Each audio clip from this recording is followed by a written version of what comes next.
Jaguar Wright is a woman on a mission right now, and she has revealed that the freak-off audio of Meek Mill and Diddy is, in fact, real.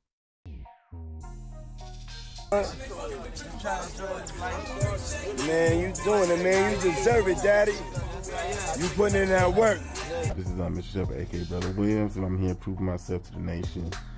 And I'm here with a half production video. I want to know what y'all think about this, man. What she have to say about the audio. All right, for the sake of global community. And then eating milk, running the around, talking about expensive pain Now, in his ass. wait, this is Philly you're talking about now. Wait a minute, Jag. Me. Wait a minute. He's a Fruit Loop.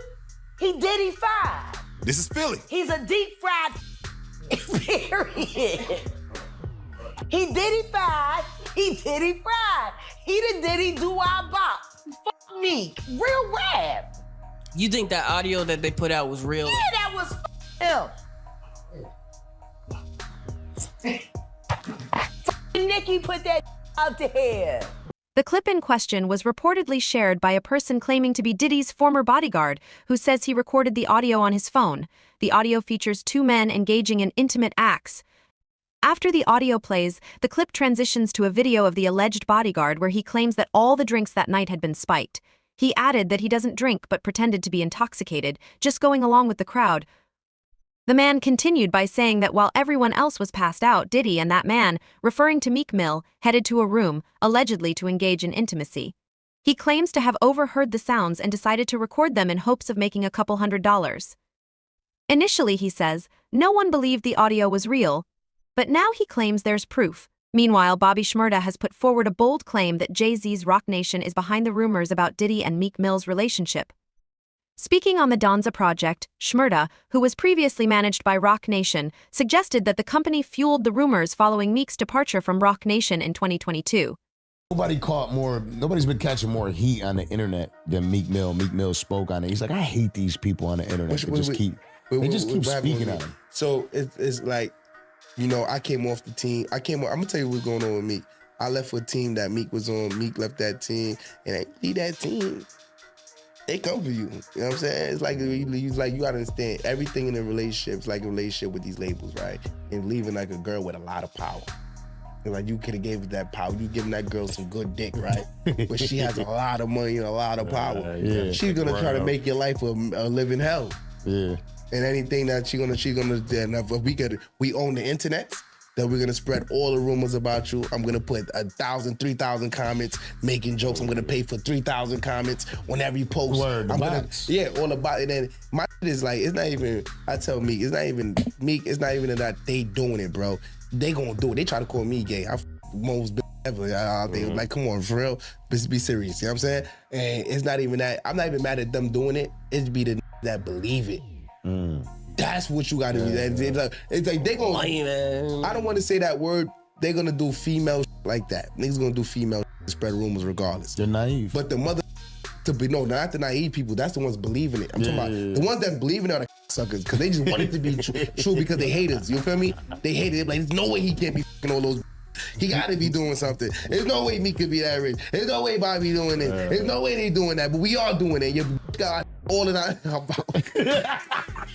But why is Jay-Z doing this? Well, Jaguar Wright has, for the longest time, said that he is behind Diddy's takedown, so it is no surprise that he could also be seemingly behind any of Diddy's friends getting taken down. I want you to think about this. Allegedly, Sean Carter is responsible for enacting Hype Williams to put Aaliyah on a faulty plane to move her out the way as punishment for rejecting him. And so he could level up Beyonce, who was struggling. Let's just say allegedly that happened. Now I want you to think about 106th and Park with Mary J. Blige. Free, who is a victim of Sean Carter. Yeah. Mary J. Blige, who is a victim of Sean Combs, are sitting there talking about the death of Aaliyah amongst each other. Think about that. You got a Diddy victim, you got a Jay-Z victim, and you got a superstar gone. They know what happened. And yet, they had to sit there and have that conversation like they didn't know who did it. Think of the power of that. Think about Claudia Jordan right now. Claudia Jordan don't ever mention my mother name. She mentioned it yesterday. Talking about why people are afraid to come forward. You mean like you? It's important to note that the speculation surrounding Meek Mill and Diddy's relationship gained traction after a sexual assault lawsuit was filed against Diddy by producer Rodney Lil Rod Jones earlier this year. But why is Meek even still defending Diddy? Many think it's because Diddy has a ton of blackmail on him. Why haven't anybody came out defending Diddy? All these celebrity friends he have, and nobody came out. They brand. It's all about the money. They saw what he did to Cassie. With the kicking, the punching. They saw what they did to Cassie. They know that nobody in America liked that. So now, these people are represented by a brand. Whether it's something about the music, clothing, movies. They not gonna come out and speak on nothing that has anything to do with them, and they praying that they not on the tape doing crazy stuff, being oiled up in the whole 9 yards. They praying. So until the feds say, hey, yo, listen here. We got you on, hey, buddy, we got you on this tape, and girl looked like she was pretty young.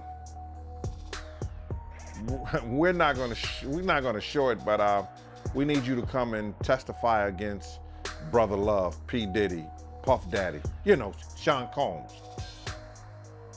That's when they're gonna start talking. And they're not gonna be talking in his favor. When the feds come to them and show them what they got on tape, because if he had 250 tapes all over, 250 cameras all over the house, somebody got caught stealing a cookie out the cookie jar. It could be your favorite pastor. It could be your favorite politician. Yeah, I was at a Diddy party, but I know I ain't do nothing. When you don't know somebody's taping you, when you don't know that somebody is videoing you in some kind of form or fashion, you got that alcohol, you got the drugs in you, they're a little loose, bruh. They let down all their inhibitions. The music is pumping. He said it himself. He got it so hot in there that you gotta take your clothes off. He said that himself, bro. So a lot of them, like what he said? I think a lot of them was being swallowed. Have you ever been swallowed? They tell off on themselves all the time, man. You just gotta listen. But why do you think Diddy had all them hidden cameras? Bro, when you that powerful, you didn't get that powerful without having 1 or 2 or maybe 3 ups on somebody. Diddy always been the type of individual that want to have ups on the next person no matter what they was doing. Like, he always played artists against each other. He did it to Big, he did it to Craig Mack. You understand? I said before, he did the stuff to Ja Rule, you know what I'm saying? So had the ups on Ja Rule so he could go after Jay-Z. You understand what I'm saying? And it's not just the blackmail, it's the fact that the tapes of the freak-offs, yeah, Diddy is selling them on the dark web. Diddy's not going to jail. Wanna know why? Because he doesn't intend to stand trial. Why would he sell his tapes on the dark net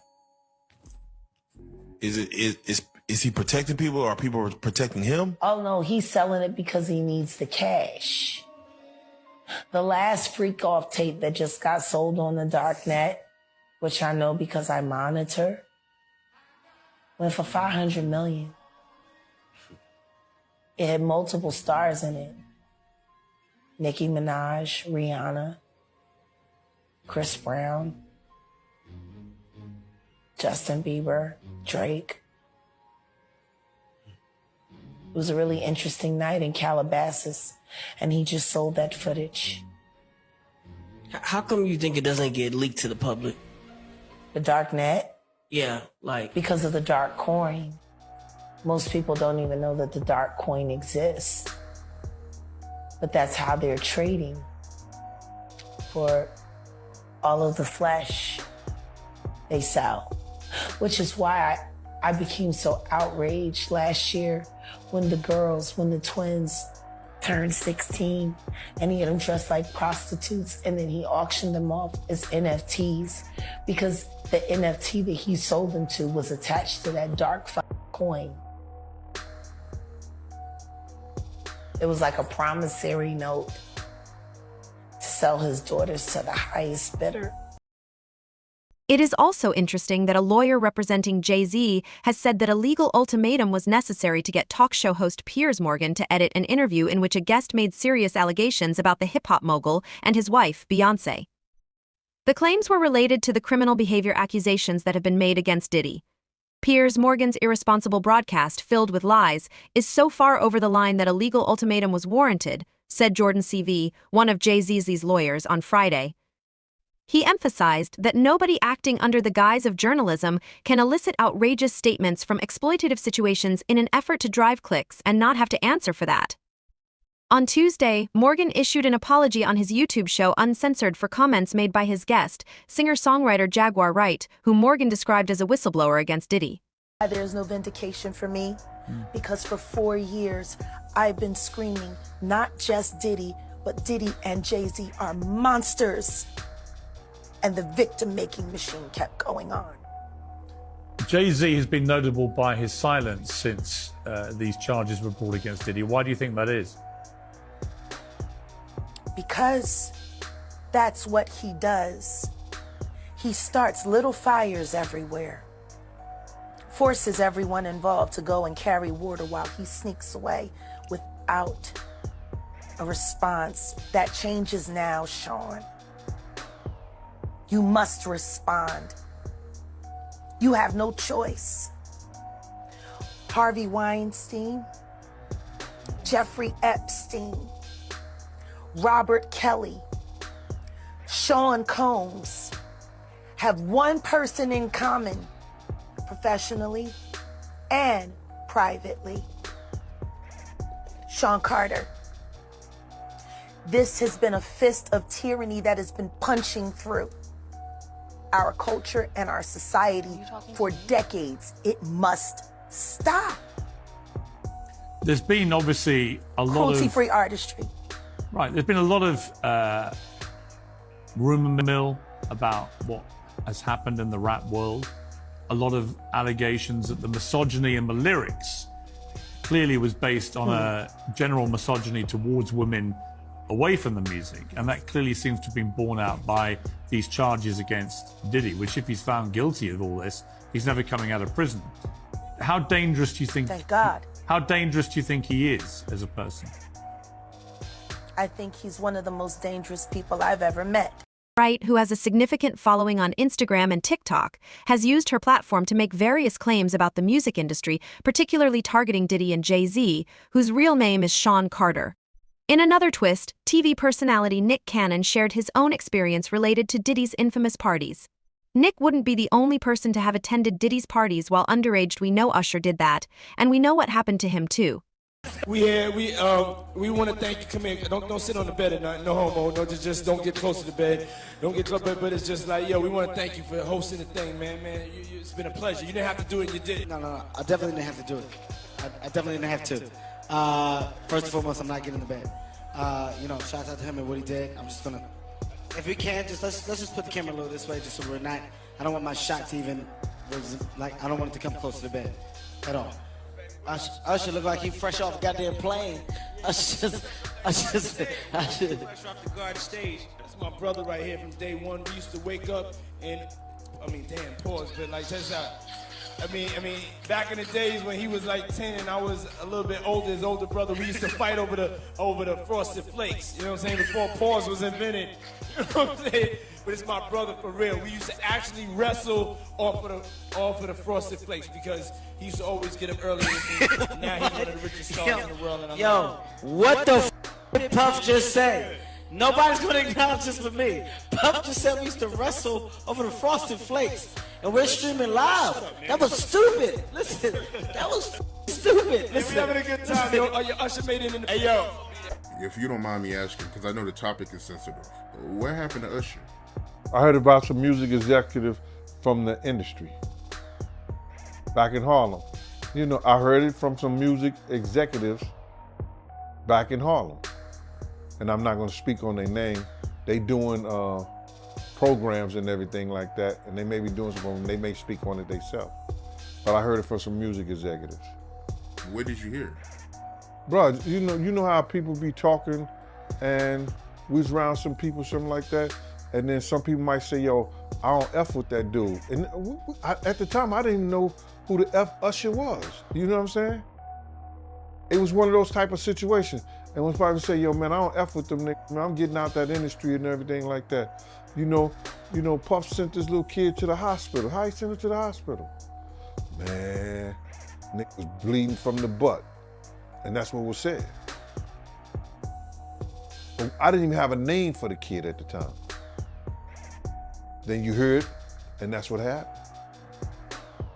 And that's just, that's something that you heard. You don't know if it's true, you just heard it. So, and just to hear this, and this new thing where they saying that they got kids coming forward and said that he did that, man, that shit is crazy. And like I just said, that's just something that I heard. It's something that I didn't know.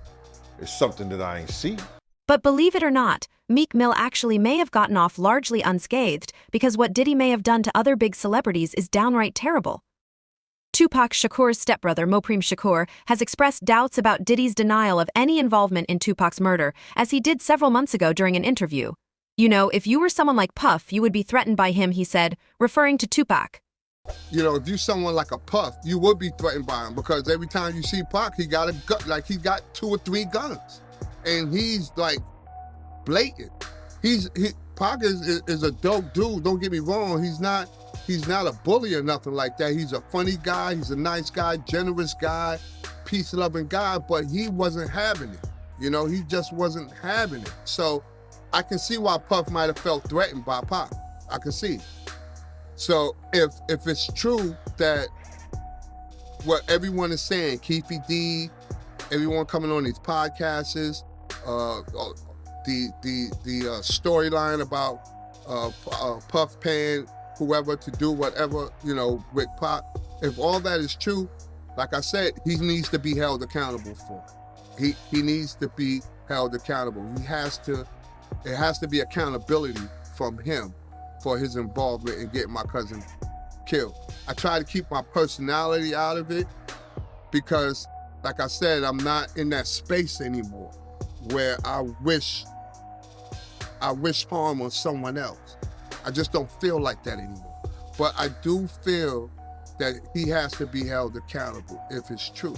And I think there's a lot of truth to what has been said so far. I think the problem with what's going on with the Vegas PD, why they're stuck in that part of the investigation, is because they can't, I think it's money, but also it's because they can't find a corroborator with Keefy D's story. If they can find someone close to Puff that can say, yes, everything Keefy D just said is true, then they have a corroborating witness.